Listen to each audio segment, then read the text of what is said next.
Hello नमस्कार दोस्तों, मैं विवेक दुबे स्वागत करता हूं आपका 3ds मैक्स के इस वीडियो ट्यूटोरियल पे।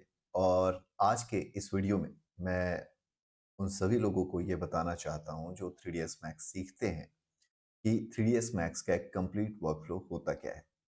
तो देखिए, 3ds मैक्स जो है ये एक इंडस्ट्री एप्लीकेशन है, इंडस्ट्री स्टैंडर्ड एप्लीकेशन है।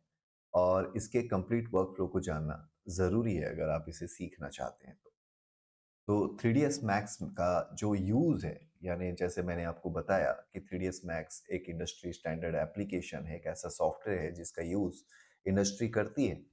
तो कौन सी इंडस्ट्री है जो 3ds मैक्स का यूज़ करती है, इस चीज़ को भी जानना ज़रूरी है।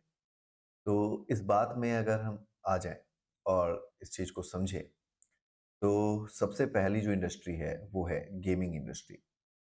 अगर आप गेम खेलते हैं, फिर चाहे कंप्यूटर पे खेलें, एक्सबॉक्स पे खेलें, प्ले स्टेशन पे खेलें, मोबाइल पे खेलें, तो जितने भी कंप्यूटर बेस्ड या विजुअल बेस्ड आपके जो गेम हैं, वो गेम्स बनते हैं 3ds मैक्स पे। अब 3ds मैक्स पे पूरा का पूरा गेम जो है आप डिजाइन कर सकते हो, गेम के लिए मॉडल बना सकते हो, गेम के लिए एसेट बना सकते हो, गेम का एनवायरनमेंट बना सकते हो। और उसके बाद आप उसे गेम इंजन में ले जा सकते हो, जैसे कि अनरियल है, यूनिटी है, और वहां पे जाकर के आप आगे का प्रोसेस कंप्लीट कर सकते हो। तो एक गेमिंग इंडस्ट्री है जहां पे 3ds मैक्स का यूज होता है। हेलो नमस्कार, मैं विवेक दुबे स्वागत करता हूं आपका वीएफएक्स वाला ज्ञान यूट्यूब चैनल पे। और आज की इस वीडियो में हम बात करने वाले हैं 3ds मैक्स के कंप्लीट वर्कफ्लो के बारे में। तो अगर आप एक ऐसे पर्सन हैं जो 3ds मैक्स सीखना चाहते हैं, तो आपके लिए वीडियो बहुत ज़्यादा हेल्पफुल है। आप इसे शुरुआत से लेके अंत तक ज़रूर देखिए, आपको लर्निंग आउटकम में कुछ ना कुछ वैल्यू जरूर मिलेगी। तो चलिए सबसे पहले समझते हैं अभी के समय में 3ds मैक्स अगर आप यूज़ कर रहे हैं तो वर्जन की बात करें तो आप 3ds मैक्स के 2025 वर्जन यानी 2025 वर्जन से काम शुरू कर सकते हैं। और अगर इंडस्ट्री की बात करें, क्योंकि कहा गया है कि 3ds मैक्स एक इंडस्ट्री स्टैंडर्ड एप्लीकेशन है, तो कौन सी इंडस्ट्री है जो 3ds मैक्स का यूज करती है, इस बात को भी जानना जरूरी है। तो इसमें सबसे पहले आती है गेमिंग इंडस्ट्री।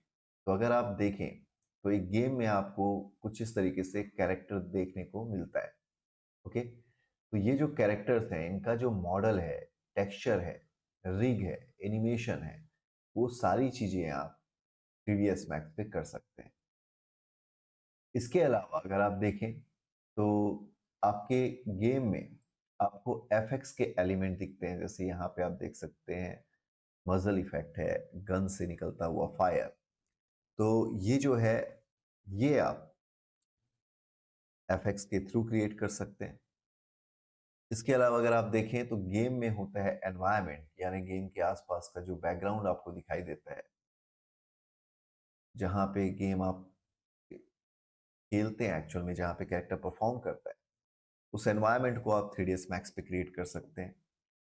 गेम का यूज करके आप प्रॉप क्रिएट कर सकते हैं, जैसे कि अगर आप देखें तो यहाँ पे ये जो कैरेक्टर, इसने गन रखा हुआ है, तो ये जो प्रॉप है, ये जो एसेट है, ये आप 3ds मैक्स पे बना सकते हैं। तो 3ds मैक्स का यूज गेमिंग इंडस्ट्री में बहुत अच्छे से किया जाता है। Modelling, texturing, lighting, rigging, animation, इन सब प्रोसेस के लिए 3ds मैक्स का यूज किया जाता है। इसके बाद आती है एक दूसरी इंडस्ट्री, अगेन ये भी बहुत बड़ी इंडस्ट्री है। इस इंडस्ट्री को हम कहते हैं वीएफएक्स फिल्म इंडस्ट्री। और वीएफएक्स इंडस्ट्री की अगर हम बात करें तो आपने बहुत सारी मूवी देखी होगी, और अभी के समय में हर एक मूवी को अगर आप देखें तो कहीं ना कहीं वहाँ वीएफएक्स की रिक्वायरमेंट होती है और वीएफएक्स क्रिएट किया जाता है। तो अगर आप ब्लेड रनर देखते हैं, इंसेप्शन देखते हैं, लाइफ ऑफ पाई देखते हैं, जुरासिक पार्क देखते हैं, अवतार देखते हैं, तो ऐसे बहुत सारी फिल्में हैं जहाँ पे 3ds मैक्स का यूज होता है मॉडलिंग के लिए, टेक्सचरिंग के लिए, लाइटिंग के लिए, रिगिंग के लिए, रेंडरिंग के लिए। तो अगर आप देखें, जैसे फॉर एग्जांपल अगर आप यहाँ पे देखें तो आपको अगर एक प्लैनेट क्रिएट करना है तो आप इसे 3D में क्रिएट कर सकते हैं। वहीं अगर आपको एक रोबोट बनाना है तो आप 3D पे क्रिएट कर सकते हैं। अगर आप अवतार के कैरेक्टर्स की बात करें तो इसे भी आप 3D पे क्रिएट कर सकते हैं। तो इन सब चीज़ों के लिए 3ds मैक्स का यूज होता है मूवीज में। वहीं तीसरी सबसे बड़ी इंडस्ट्री आती है आर्किटेक्चर इंडस्ट्री। तो आर्किटेक्चर इंडस्ट्री में जब आपको कंस्ट्रक्शन करना होता है बिल्डिंग्स का, जब आपको कंस्ट्रक्शन करना होता है अपने घर का, बंगलो का, विला का, तो ऐसे सिचुएशन में आप 3ds मैक्स का यूज कर सकते हैं। इस प्रोसेस को हम आर्किटेक्चर विजुअलाइजेशन कहते हैं, और 3ds मैक्स इसके लिए एक बहुत ही जबरदस्त और बहुत ही अच्छा सॉफ्टवेयर है। तो आपको इसे बहुत अच्छे से सीखना है अगर आप आर्किटेक्चर इंडस्ट्री पे आर्किटेक्चर विजुअलाइजेशन का काम करना चाहते हैं। इसके अलावा एक और इंडस्ट्री आती है, उसे हम कहते हैं प्रोडक्ट इंडस्ट्री।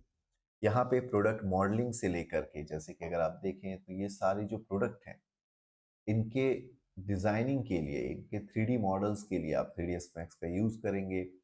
इन पे जो आप टेक्सचर देख रहे हैं, ये जो इमेज देख रहे हैं, ये टेक्सचर के लिए, इस टेक्सचर को यहाँ पे प्रॉपर एक रैपर की तरह चिपकाने के लिए आप 3ds मैक्स का यूज कर सकते हैं। प्रॉपर लाइटिंग कर सकते हैं और रेंडर करके अपने प्रोडक्ट को सही तरीके से प्रेजेंट कर सकते हैं।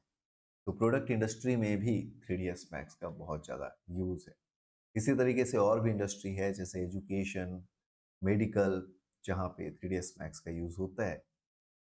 तो चलिए अब जानते हैं, हमने ये तो जान लिया कि बहुत बड़ी बड़ी इंडस्ट्री है जहाँ पे 3ds मैक्स आर्टिस्ट की रिक्वायरमेंट है, जहाँ पे 3ds मैक्स का यूज होता है। पर अगर आप 3ds मैक्स के इंटरफेस को देखें तो ये होता है आपका 3ds मैक्स का इंटरफेस। और एज अ बिगिनर जब आप इसे सीखना शुरू करते हैं तो आपकी शुरुआत इसी इंटरफेस से होती है। तो आपको इस इंटरफेस को अच्छे से समझ लेना है। जैसे कि अगर टॉप पे आप इस हिस्से पे देखें तो यहाँ पे आपको मिलता है मेन्यू बार। वहीं आपको 3ds मैक्स में ऐसे कई सारे टूल्स मिलते हैं। ओके,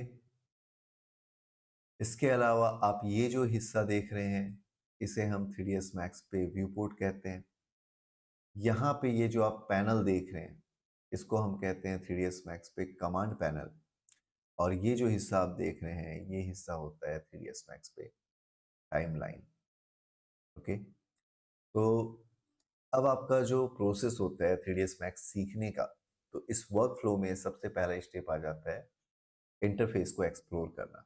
इसे इसमें आप अच्छा खासा समय दें, अच्छे से समझें इसे, और उसके बाद आप अगले प्रोसेस पे आगे बढ़ें। और अगला जो प्रोसेस है वो प्रोसेस है मॉडलिंग। तो देखिए, मॉडलिंग करने के लिए 3ds मैक्स पे ऑलरेडी आपको ऐसे प्रिमिटिव्स मिलते हैं, जैसे कि आप यहाँ पे देख सकते हैं, ये मैंने 3ds मैक्स से ही क्रिएट किया है। Box, sphere, cone, teapot, torus, cylinder, text plus, ये सारे स्टैंडर्ड प्रिमिटिव हैं जो आपको 3ds मैक्स में मिलते हैं। तो जितने भी लोग मॉडलिंग करते हैं वो इन प्रिमिटिव का यूज़ करके मॉडल्स का बेस बना सकते हैं, ब्लॉक बना सकते हैं। इसी तरीके से अगर आप इस हिस्से को देखें तो यहाँ पे आपको एक्सटेंडेड प्रिमिटिव मिलता है, ये भी 3ds मैक्स पे अवेलेबल होता है। तो जब आप इसको एक्सप्लोर कर लेते हैं, यानी स्टैंडर्ड प्रिमिटिव और एक्सटेंडेड प्रिमिटिव को एक्सप्लोर कर लेते हैं, उसे क्रिएट करना सीख जाते हैं, उसको कंबाइन करना सीख जाते हैं, फिर बारी आती है आप सीखने चाहें advance technique in 3D modelling.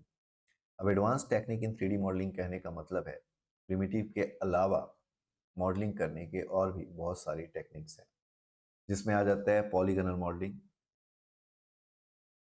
इसके अलावा लोग non uniform rational B spline यानी नर्व्स का यूज करके मॉडल्स बनाते हैं। इसके अलावा आप चाहें तो कैड का यूज करके मॉडल बनाएंगे, यानी कंप्यूटर एडेड डिजाइन ऐड करके मॉडल बनाएंगे। इसके अलावा आप चाहें तो डिजिटल स्कल्पटिंग कर सकते हैं, जिसके लिए एक पॉपुलर एप्लीकेशन है ZBrush, इसका यूज करके आप प्रॉपर डिजिटल स्कल्पटिंग कर सकते हैं। या फिर आप अपने चाहें तो आप अपने प्रोडक्ट को प्रॉपर स्कैन करके भी मॉडल कर सकते हैं। उसके लिए हमारे पास 3D स्कैनर होता है। उसके अलावा एक और टेक्निक और टेक्नोलॉजी है, वो है फोटोग्रामेट्री। इसमें होता क्या है, इसमें हम मोबाइल से या DSLR से एक ऑब्जेक्ट के डिफरेंट डिफरेंट एंगल से फोटोग्राफ्स लेते हैं, और उसके बाद इस टेक्नोलॉजी का यूज़ करके हम उसका एक 3D मॉडल जनरेट करते हैं। अभी के समय में जो एडवांस टेक्नोलॉजी है मॉडलिंग में, उसमें एक पार्ट और ऐड हो चुका है, वो है AI, आर्टिफिशियल इंटेलिजेंस। तो आप AI का भी यूज़ करके 3D मॉडल्स बना सकते हैं। तो देखिए, बहुत सारे तरीके हैं 3D मॉडल्स बनाने के। और आपको इन तरीकों को एक्सप्लोर करना है, लर्न करना है, सीखना है।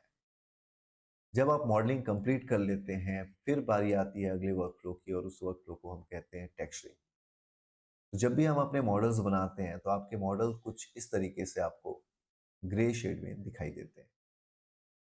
3ds मैक्स की बात करें तो हो सकता है कि आप यहाँ पे अगर मॉडल बनाएं तो आपको मल्टीपल कलर में आपका मॉडल दिखाई दे, पर कलर होने से ही आपका ऑब्जेक्ट रियल नहीं लगता। आप ऑब्जेक्ट के सरफेस की प्रॉपर्टी को डिफाइन नहीं कर पाते। तो ऐसे में हेल्प करता है हमें टेक्सचरिंग। तो अगर आप देखें, इस जगह पे इसके हेड पे, इसके जैकेट पे, शर्ट पे, जीन्स पे, जूते पे, इन सब पे प्रॉपर सही तरीके से टेक्सचर किया गया है, सो दैट आप पहचान पा रहे हैं कि लेदर कौन सा है, आप पहचान पा रहे हैं कि क्लोथ फैब्रिक कौन सा है, तो आप स्किन के टेक्सचर को पहचान पा रहे हैं। तो ये सब प्रोसेस के लिए टेक्सचरिंग आपको बहुत अच्छे से आनी चाहिए। अब मॉडलिंग और टेक्सचरिंग के बाद अगली बारी आती है सीखना लाइटिंग। तो अगर आप यहाँ पे देखें तो मैंने कुछ लिस्ट निकाल करके रखा हुआ है, यानी आप डायरेक्ट लाइटिंग सीखना शुरू करें, पॉइंट लाइट का यूज सीखें, स्पॉट लाइट का यूज सीखें, सिलेंड्रिकल लाइट सीखें, डिस्क लाइट देना सीखें, क्वाड लाइट का यूज सीखें, फोटोमेट्रिक लाइट सीखें, मैश लाइट का यूज करना सीखें। मैश लाइट एक ऐसी लाइट टेक्निक है जिसमें आप किसी 3D मॉडल को ही लाइट बना सकते हैं। ठीक? इसके अलावा भी लाइटिंग में और भी बहुत सारे टेक्निक हैं जिन्हें हमें सीखना होता है, जैसे कि डोम बेस्ड लाइटिंग, यानी HDRI का यूज करके आप प्रॉपर लाइट दे सकते हैं। इसी तरीके से अगला जो पार्ट आता है वो होता है लाइटिंग के बाद रिगिंग और एनिमेशन। तो क्या होता है, जब आप अपने मॉडल्स बना लेते हैं तो मॉडल्स आपको एक मूर्ति की तरह, एक स्कल्प्ट की तरह दिखाई देता है। सिंपली वो एक स्टेशनरी पोज में आपको दिखाई देता है। पर आप चाहते हैं कि आपके मॉडल में लाइफ आ जाए और आप उससे कुछ एक्शन परफॉर्म कराना चाहते हैं, डायलॉग्स बुलवाना चाहते हैं, तो ऐसे सिचुएशन पे आपको उसको रिग करना होता है। रिग कहने का मतलब है अपने मॉडल्स के अंदर एक सही तरीके का स्ट्रक्चर डेवलप करना, जो कि जिसे आप कंट्रोल कर सके, और उन कंट्रोलर का यूज करके आप अपने कैरेक्टर को एनिमेट करते हैं। जैसे कि आप यहाँ पे देख सकते हैं, ये जो गर्ल का कैरेक्टर है, इसमें एक लाइफ आ चुका है, ये कैरेक्टर डांस करते हुए आपको दिखाई दे रही है। इसके पीछे वजह है modelling, texturing, lighting, rigging, specially rigging, and after that animator का काम होता है एनिमेशन देना।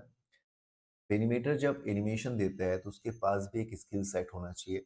वो है की फ्रेम का प्रॉपर समझ कि कहाँ कहाँ पे आपको की पोजेस ऐड करने हैं।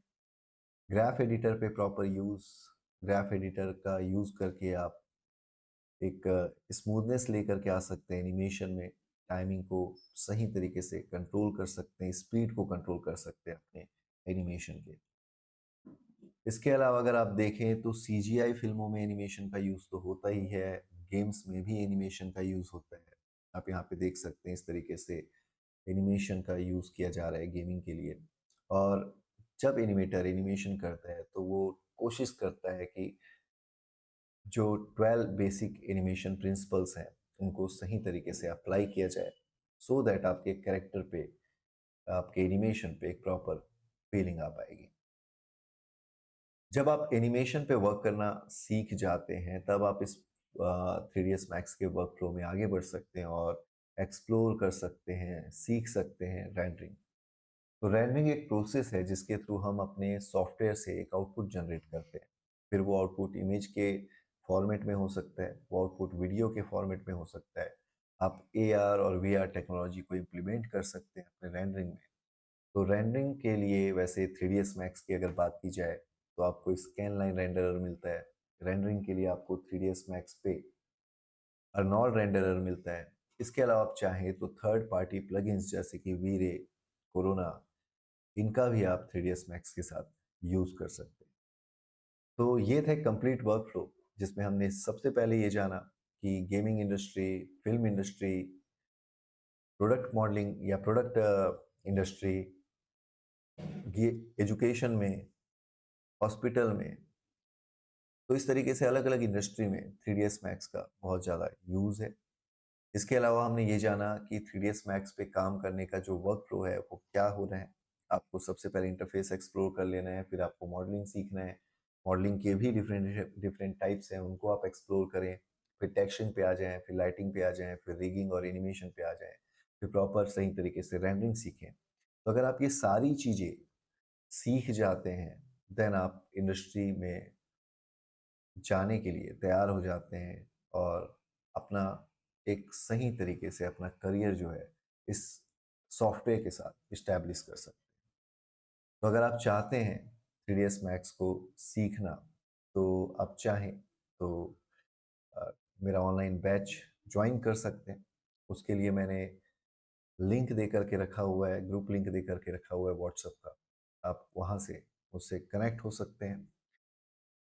शुरुआत के लिए आप फ्री डेमो ले सकते हैं, जिससे आप समझ पाएँ कि आप टीडीएस मैक्स को मेरे थ्रू सीख और समझ पाएँगे या नहीं। तो उस क्लास को जब आप अटेंड करेंगे तो आपको समझ आएगा कि किस तरीके से मैं 3ds मैक्स की ट्रेनिंग देता हूँ और कितना समय लगेगा आपको 3ds मैक्स को सीखने में। तो if you want to join that demo class then please आप व्हाट्सएप का जो लिंक दिया हुआ है डिस्क्रिप्शन पे, वहाँ से जा कर के सबसे पहले व्हाट्सएप ग्रुप को ज्वाइन कर लें।